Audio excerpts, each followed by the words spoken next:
Bonjour à tous, j'espère que vous allez bien. Je suis Patrick Mapoté, consultant, coach et investisseur immobilier. J'accompagne les personnes à investir intelligemment et correctement dans l'immobilier.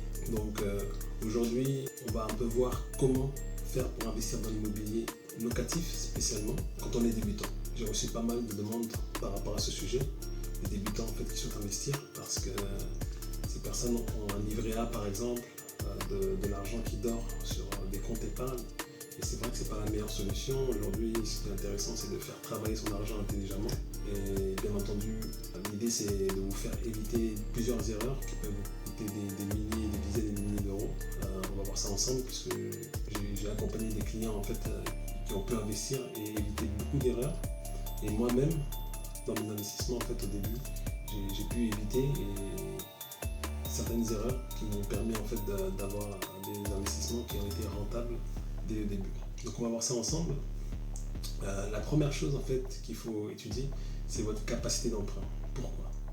Votre capacité d'emprunt en fait, elle va vous permettre de définir votre projet et de cibler vraiment le montant en fait que vous pourriez emprunter afin de pouvoir commencer vos recherches. Donc vous allez aller voir votre banque tout simplement. Vous allez apporter vos documents, 3 dernières fiches de paye, votre contrat de travail, votre dernier avis d'imposition aussi, de manière à ce que le banquier puisse faire une étude et vous donner un chiffre concret sur lequel vous pourriez commencer. Donc l'idéal c'est de passer par votre banque tout premièrement, voilà, et surtout de discuter, d'échanger avec votre banquier parce que c'est lui en fait qui va essayer de vous suivre par rapport à votre projet. C'est important d'avoir un bon feeling d'ailleurs avec son banquier parce qu'il peut vraiment faire plein de choses et comme d'habitude ça passe aussi au feeling qu'on a avec son banquier. Voilà. Donc une fois que vous avez votre capacité d'emprunt, là vous pouvez commencer et entamer à effectuer quelques visites et l'idée ça va être de trouver la bonne affaire. Donc comment trouver la bonne affaire? Donc il faut savoir que pour vos recherches, il ne faut pas forcément cibler les biens en fait, qui sont au niveau de votre capacité d'emprunt.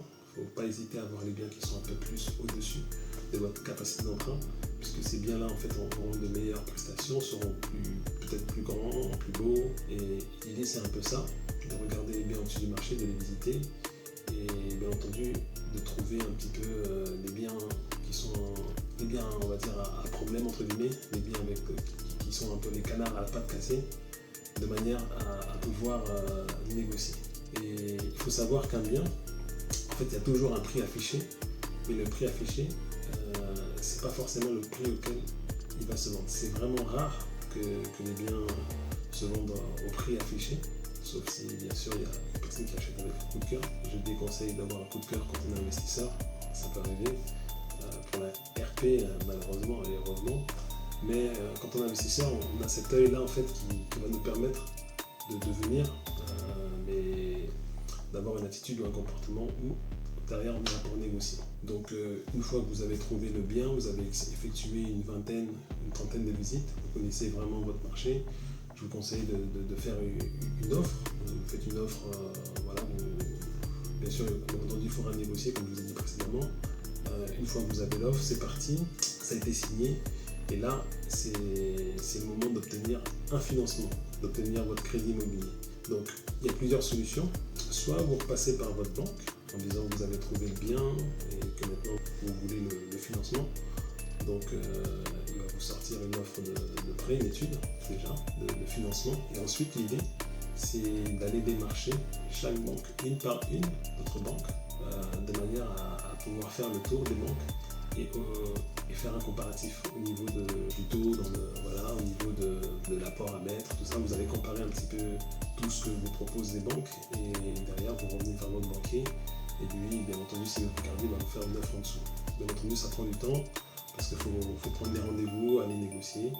Et derrière, si vous ne voulez pas vous embêter avec tout ça, vous allez voir directement un courtier qui, lui, travaille avec plusieurs banques avec qui il est en relation et va négocier ça pour vous. Vous passez par une sortante, bien entendu, c'est payant, cette prestation, mais au moins, il va vous faire gagner du temps. Et c'est un bon moyen aussi d'obtenir un bon financement par rapport à votre crédit immobilier. Ensuite, ça y est, vous avez signé, magnifique, félicitations, et vous devenez propriétaire. Sûrement, il y aura peut-être des travaux en fonction du bien que vous avez trouvé. Et bien entendu, vous devez trouver un artisan. Donc pour l'artisan, il ne faut pas aller voir le premier venu, il faut demander à faire des visites de ces chantiers et rencontrer peut-être ses clients sur ces visites, de manière à voir comment ils travaillent. Parce que c'est très important de voir la qualité des finitions, des prestations, si tout se passe bien sur le chantier. Voilà, ça vous donne déjà un premier aperçu de manière à voir comment l'artisan travaille. C'est très important, il y a beaucoup de personnes qui font des erreurs en choisissant le premier artisan venu et c'est là qu'ils se retrouvent à l'avoir payé directement pour toute cette prestation. Et vous savez que les artisans, en fait, ils ont plusieurs chantiers, ils sont appelés à gauche, à droite. Parfois, voilà, ils préfèrent aller sur tel chantier parce que le client est exigeant. Donc, très important, quand vous trouvez un artisan, s'il vous plaît, prenez rendez-vous avec lui, regardez et vérifiez ses chantiers, regardez comment il travaille. Ça passe aussi au feeling, vraiment, la manière, la ponctualité en fait, qu'on a par rapport à ça, les échanges. Vérifiez bien tout ça, en fait, s'il est vraiment professionnel. Et bien entendu, il faut payer par un compte. Donc, premier versement à telle période, on voit si les prestations sont bien terminées. Deuxième versement, pareil, on check, on fait ses rendez-vous de chantier correctement. Il faut vraiment être carré à ce niveau-là. Parce que je connais des personnes en fait, qui se sont fait avoir par des artisans, malheureusement ça arrive.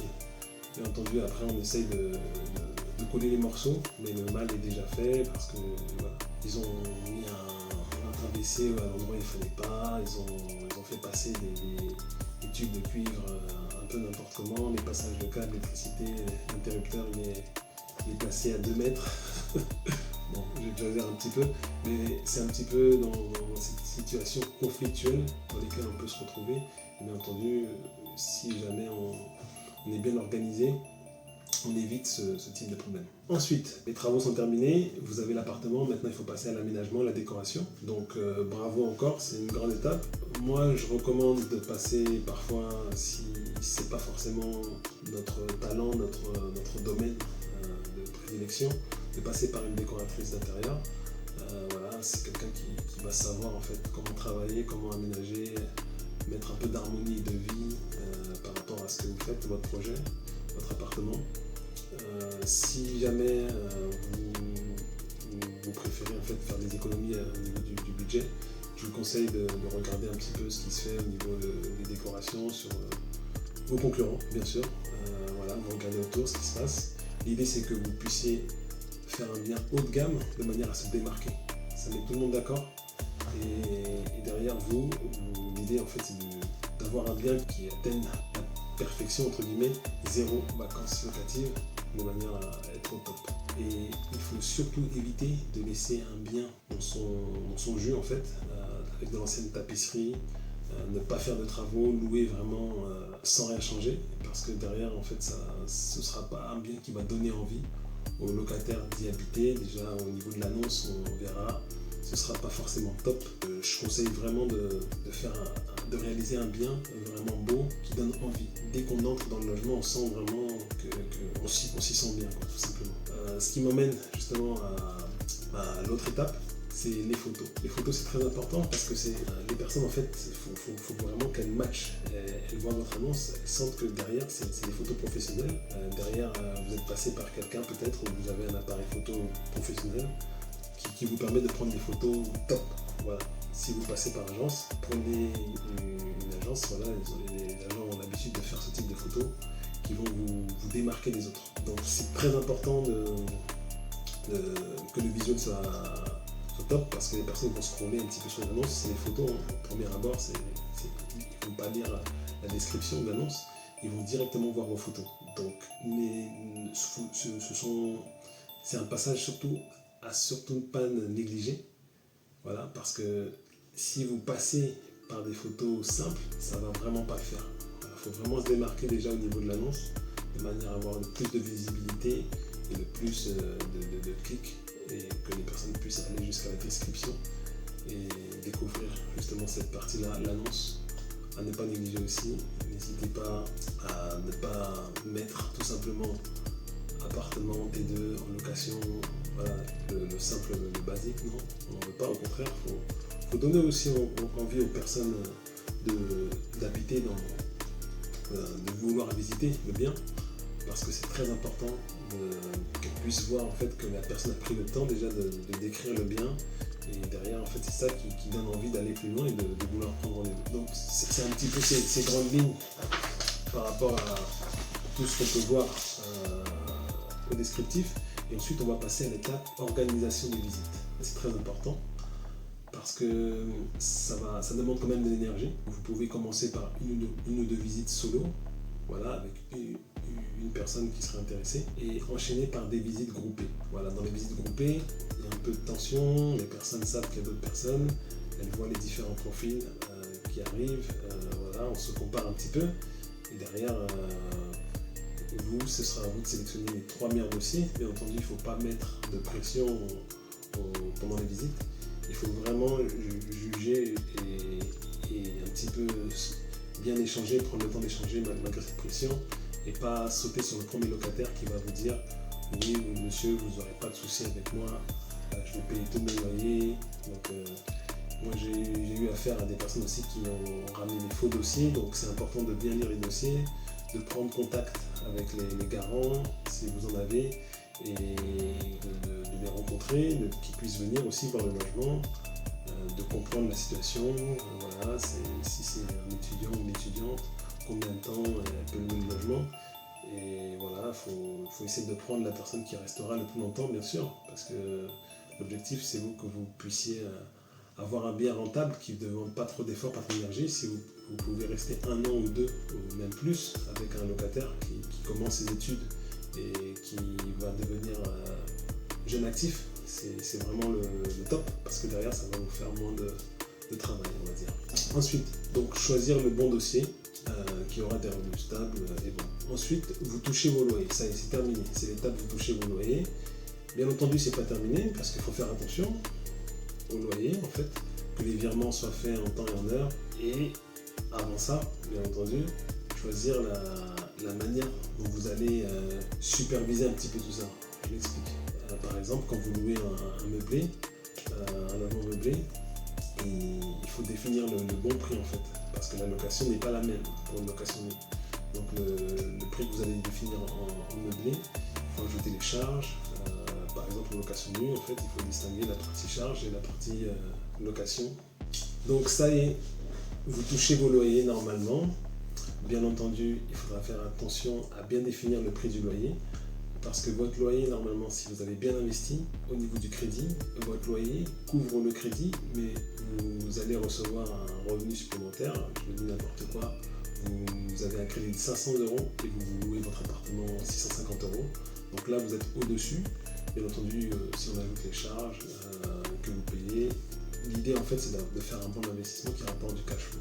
Ensuite, si vous avez fait un investissement en fait qui rembourse uniquement vos crédits et vos charges, tant mieux aussi, parce qu'à ce moment-là en fait vous sortez rien de votre poche et c'est un revenu qui est à l'équilibre. Voilà. Donc c'est un investissement qui est à l'équilibre et qui est bien aussi.